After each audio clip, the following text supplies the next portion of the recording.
اور رسول اللہ صلی اللہ علیہ وسلم کو اذیت دینے والوں پر بھی اللہ رب العزت کی طرف سے لعنت کی گئی ہے۔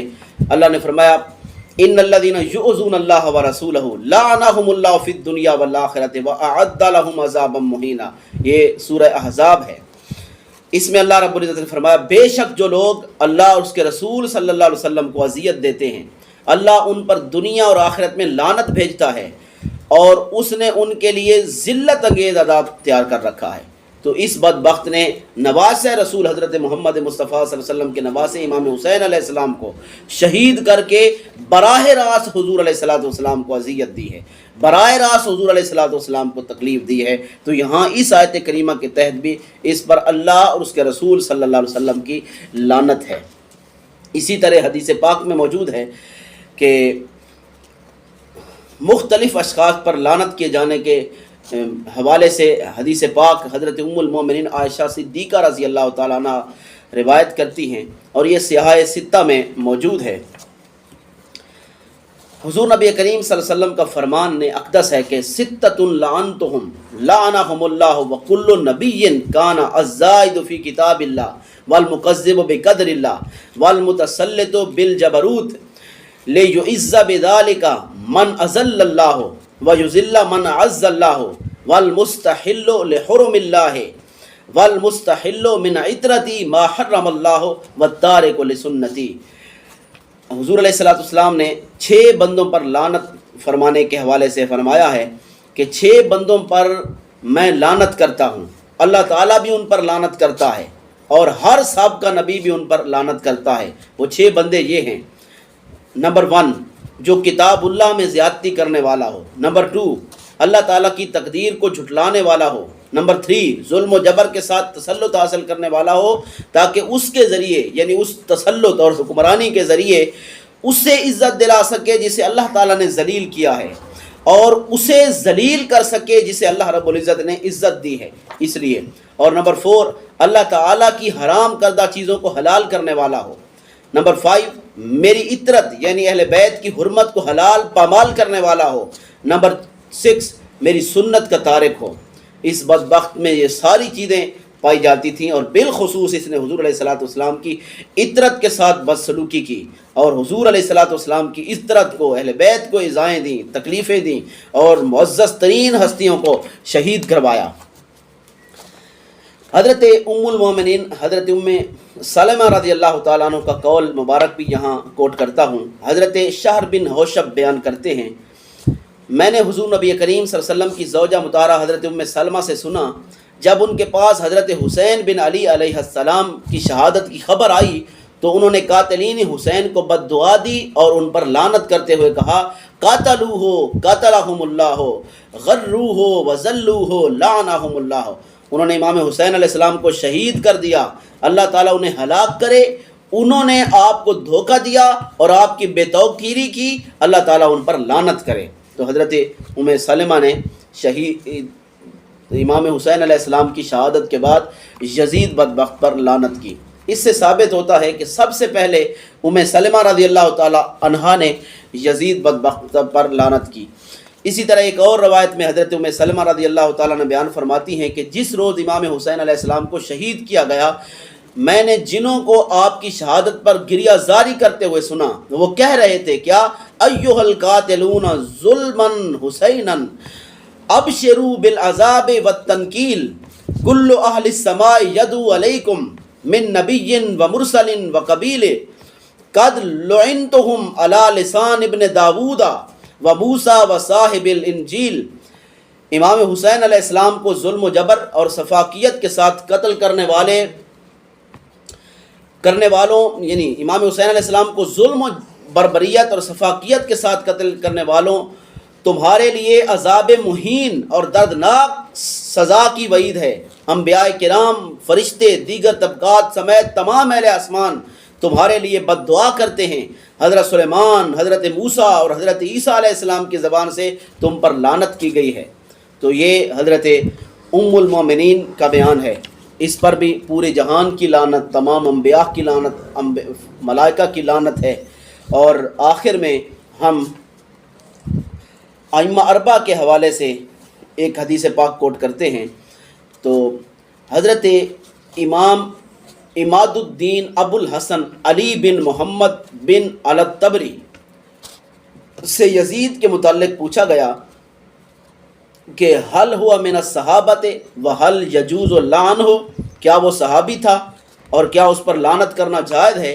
تو انہوں نے جواب دیا انہ لم یکم من الصحابت لانہ ولد فی ایام عمر بن الخطاب رضی اللہ تعالیٰ عنہ واما قول السلف ففیہ لأحمد قولان تلویح و تصریح ولمالک قولان تلویح و تصریح ولابی حنیفۃ قولان تلویح و تصریح ولنا قول واحد التصریح دون التلویح وکیف لا یکون کذالک وهو اللاعب بالنرد والمتسید بالفہود والمدمن الخمر وشعرہ فی الخمر معلوم. وہ شعر کیا؟ اقول لصحب زمت الکأس شملہم ودائی سبابات الہوى یترنم خذوا بنصیب من نعیم ولذت فقلن وإن طال المدى يتسرم ولا تتركوا يوم السرور يتسرم ولا تتركوا يوم السرور إلى غد فرب غد يأتي بما ليس يعلم. یہ اس کا شعر بھی ہے. اور اس پر یعنی جب پوچھا گیا ان سے کہ کیا تم اس بدبخت کو صحابی مانتے ہو یا اس پر لعنت جائز سمجھتے ہو یا نہیں، تو انہوں نے یہ جواب دیا کہ وہ صحابہ میں سے نہیں تھا، کیونکہ وہ حضرت عمر بن الخطاب کے دور میں پیدا ہوا. رہی بات اس پر لعنت کے بارے میں اسلاف کے اقوال کی، تو اس حوالے سے امام احمد بن حنبل کے دو قول ہیں. ایک قول کے مطابق یزید پر اشارتاً لعنت بھیجنا جائز ہے، اور آپ ہی کے دوسرے قول کے مطابق یزید پر صراحتاً یعنی اس کا نام لے کر لعنت بھیجنا جائز ہے. اس حوالے سے امام مالک کے بھی دو قول ہیں. ایک قول میں یزید پر اشارتاً لعنت، اور دوسرے قول کے مطابق یزید پر صراحتاً یعنی تعییناً اس کا نام لے کر لعنت بھیجنا بھی جائز ہے. اسی طرح امام اعظم ابو حنیفہ کی متعلق آپ فرماتے ہیں ان کے بھی دو قول ہیں. ایک قول کے مطابق یزید پر اشارتاً لعنت بھیجنا جائز ہے، اور آپ ہی کے دوسرے قول کے مطابق صراحتاً یعنی بالتعیین یزید کا نام لے کر اس پر لعنت بھیجنا جائز ہے. لیکن اس موضوع پر ہمارا یعنی شوافع کا ایک ہی قول ہے، اور وہ یہ کہ یزید پر صراحتاً یعنی بالتعیین اس کا نام لے کر اس پر لعنت کی جائے، نہ کہ اشارتاً. گویا امام شافعی کے ہاں اس پر اشارتاً لعنت بھیجنے سے اس کی ملعونیت کو بیان کرنے کا حق ادا نہیں ہوتا، کمی رہ جاتی ہے. ایسا کیوں نہ ہو جبکہ وہ شطرنج کھیلنے والا، چیتوں کے ساتھ شکار کرنے میں مشغول رہنے والا اور عادی شرابی تھا.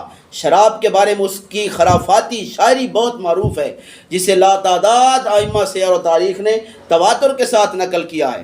اور وہ میں نے آپ کے سامنے وہ شعر کی اس کی پڑھی ہے عبارت بھی. اس میں وہ کیا کہتا ہے کہ میں نے اپنے دوستوں سے کہا جنہیں جام شراب نے اکٹھا کیا ہوا تھا کہ آج ہوائے نفس کا شوق گنگنا رہا ہے، سو شراب کی نعمتوں، لذتوں اور خرمستیوں سے اپنا اپنا حصہ لے لو. چونکہ ہر شخص کی عمر خواہ کتنی طویل ہو بالآخر ختم ہونے والی ہے. ہاں آج کے دن کا جو سرور کل پر ہے وہ اس کل پر نہ چھوڑو، کیونکہ زندگی میں بہت سے کل ایسے آئیں گے جو اپنے ساتھ کئی ایسے امور اور حالات لائیں گے جن کے بارے میں آج ہمیں کچھ معلوم نہیں. سو جو لذت شراب آج لینی ہے اسے کل پر مؤخر نہ کرو. یہ اس بدبخت کے حالات تھے، اور یہ اس طرح شراب کو بھی حلال اور جائز سمجھتا تھا. تو تصریحاً بھی ائمہ اربعہ نے کہا لعنت کریں، اور اشارتاً بھی لعنت کرنے میں کوئی مذائقہ نہیں ہے. تصریحاً سے مراد یہ ہے کہ یزید کا نام لے کر اس پر لعنت کی جائے صراحتاً، اور تلویحاً سے مراد یہ ہے کہ یزید کا نام لیے بغیر اس کے کرتوتوں کا ذکر کر کے اشارتاً اسی پر لعنت کی جائے. یعنی اس طرح کہا جائے کہ جس بدبخت نے امام حسین کو قتل کیا یا کروایا یا اس قتل پر راضی ہوا یا ان کے قتل میں معاونت کی، ان سب لوگوں پر لعنت ہے. امام اعظم ابو حنیفہ، امام مالک، امام احمد بن حنبل، ان تینوں ائمہ کرام سے یزید پر لعنت کے مسئلہ پر دو اقوال ہیں. یعنی صراحتاً بھی لعنت جائز ہے، اور تصریحاً صراحتاً بھی جائز ہے اور تلویحاً اشارتاً بھی لعنت جائز ہے، مگر شوافع کے نزدیک اشارتاً نہیں بلکہ تصریحاً ایک ہی قول ہے کہ بالتعیین اس بدبخت پر لعنت کی جائے۔ تو اس بدبخت پر لعنت کے حوالے سے آپ کو مغالطہ تھا اور مغالطے چھوڑے جا رہے تھے، تو میں نے یہ کلیئر کر دیا۔